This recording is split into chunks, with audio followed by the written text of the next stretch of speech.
चंद्रपूर शहरातील जेटपुरा गेट परिसरात असलेल्या पतंजली मेगा स्टोअरवर अन्न आणि औषध प्रशासन विभागानं धाड घातली। नियमांचं उल्लंघन करणारा 45,970 रुपयांचा औषध साठा जप्त केला।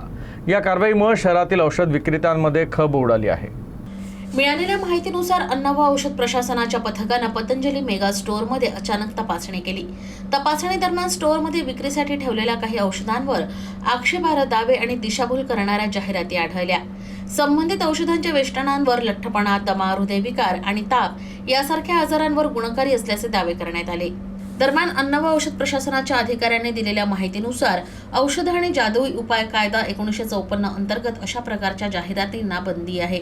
या कायद्यानुसार विशिष्ट आजारांवर निश्चित उपाय किंवा हमखास परिणाम दर्शवणाऱ्या जाहिराती करणं गुन्हा मानला जातो। ग्राहकांची दिशाभूल होऊ नये आणि सार्वजनिक आरोग्याचं रक्षण व्हावं यासाठी अशा जाहिरातींवर कठोर निर्बंध घालण्यात आले आहेत। तपासणी दरम्यान गंभीर स्वरूपाचं उल्लंघन आढळल्याने एफडीएच्या पथकाने संबंधित औषधांचा साठा जप्त केला। दरम्यान संबंधित प्रकरणी पुढील कायदेशीर कारवाईची प्रक्रिया सुरू आहे। तर औषध विक्रेते आणि उत्पादकांनी औषधांच्या जाहिराती आणि विक्री करताना कायद्याचं पालन करावं असं आवाहन विभागातर्फे करण्यात आलंय। ओबेसिटी, अस्थमा, हृदय ट्रीटमेंट,